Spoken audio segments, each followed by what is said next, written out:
Hello po sa inyong lahat mga ka-crypto. Ako po si Pinoy Crypto Trader at sa video na ito ay atin pong pag-uusapan ang tungkol sa balitang ito kung saan ay meron daw pong isang lalaki ang napaiyak dito sa pag-i-invest sa cryptocurrency. Kasi siya po ay kumita sana ng $12 million. At ayan, alamin po natin kung ano ang dahilan kung bakit nangyari ito at siya ay walang nagawa kundi napaiyak na lamang. Ayan, biruin mo naman kalalaking tao ay umiiyak or napapaiyak ng cryptocurrency. Kaya ayan, bago po tayo magpatuloy ay nais ko lamang po munang bigyang linaw ang aking disclaimer kung saan ang nilalaman po ng video na ito ay hindi po ito isang financial advice. For education and information purposes lamang po ang layunin nito. Maliban po dito ay nais ko na rin pong magbigay babala na wala pong kahit anumang group chat ang Pinoy Crypto Trader. At ayan, ang kwento po nito ay nag-umpisa po rito. The meme coin cryptocurrency Dogwifhat was launched in December 2023 at a modest price of 20 digits 4. An investor purchased Dogwifhat cryptocurrency worth $5,000 and got to accumulate 1.25 million WIF tokens in December 2023. Kaya ayan, yung nagpaiyak po pala sa kanya ay itong si Dogwifhat, isang meme coin or isang meme cryptocurrency. At ito po ay bagong bago lamang po ito. Ito ay nailabas lamang nitong nakalipas na taon po noong December 2023. At nung ito po ay nailabas ay naglalaro po ito sa mababang presyo ng 20 digits 4. At dito po bumili ang investor dito. Yan, yung lalaking investor na pinaiyak ni Dogwifhat. Yan, siya po ay nag-invest ng $5,000. Ayan, at siya po ay nakakuha ng 1.25 million na WIF tokens bilang kapalit sa kanyang $5,000. At yan po ay ginawa niya noong December 2023 noong na-i-launch itong si Dogwifhat. Just when Dogwifhat started to rally, the investors' portfolio turned from $5,000 to $7,000 in a week. The investor thought that the $2,000 profit was a genius move and pulled the plug by selling all his Dogwifhat cryptocurrency. Kaya ayan, yan po yung nangyari rito.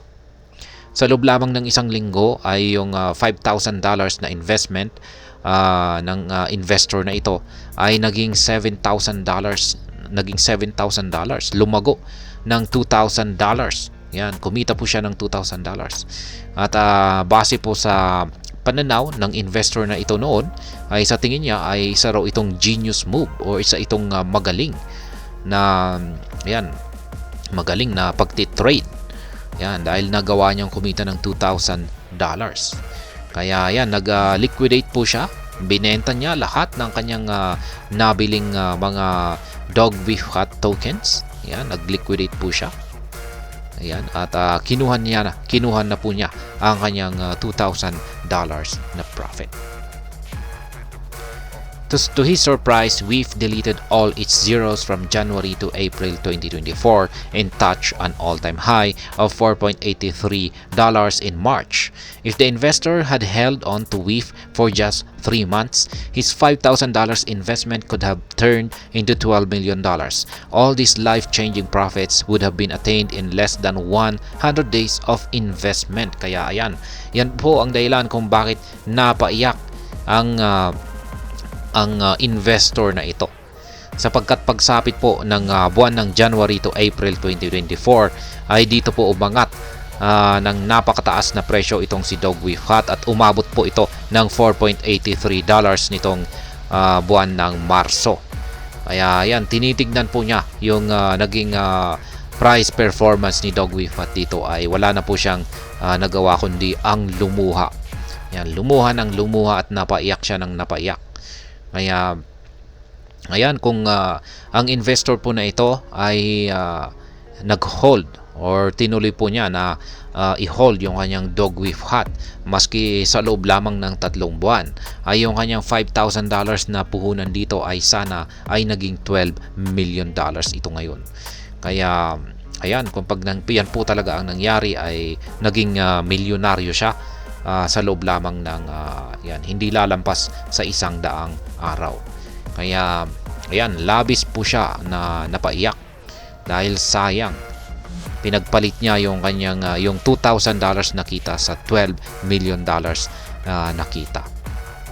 Yan, nakita niya sana. Kaya yan, dahil dito ay wala po siyang nagawa kundi ibahagi ang kanyang karanasan sa community, sa crypto community. Kaya ayan po siya, siya po si Coin Fashion. Sabi niya dito, I put 5K or $5,000 into WIF, sold for $7,000 thinking I was a genius. My bag would be worth $12 million plus right now. I lost over $100,000 trying to find the next WIF. I am ruined. Kaya yan. Yung sumunod pa ay yung malala pa rito ay nag-invest siya. Naghanap siya ng ibang mga meme coin. Tapos nag-invest siya ng higit $100,000. Yan, sa paghahanap ng sunod na WIF token, pero wala, natalo lahat, naubos yung kanyang $100,000. Kaya yan, sabi niya rito, I am ruined. Kaya wala po siyang nagawa kundi mangyak-ngyak na lamang. Kaya yan, nasayang, naging milyonaryo sana siya, pero ayan, gumastos pa siya. Ang malala rito ay gumastos pa siya or nag-invest siya ng $100,000 na nauwi sa mas lalong pagkatalo nito. Kaya yan po ang kahalagahan ng pag-hold. Yan, at dapat alam po natin kung kailan tayo dapat mag-exit. Kaya yan, risky po kasi ang mga meme coins. Yan, hindi lahat ng mga meme coins ay talagang nagpapakita ng magandang resulta. Mas marami pong mga meme coins ang talagang mga pump and dump lamang. Ayan. At hanggang dito na lamang po tayo sa video na ito. Sana po ay inyong nagustuhan ang aking paliwanag sa video na ito. Kung inyo po itong nagustuhan, pakiclick lamang po ang like button nito. Para naman po sa mga bago lamang dito, kayo po ay aking inaanyayahan para mag-subscribe. Pakiclick na rin po ang bell icon nito dahil ito po ang siya magsisilbing notification nito sa mga bago kong videos na akin pong ina-upload sa aking YouTube channel na ito. Marami pong salamat sa panonood. Ingat po tayo lagi at God bless po sa ating lahat.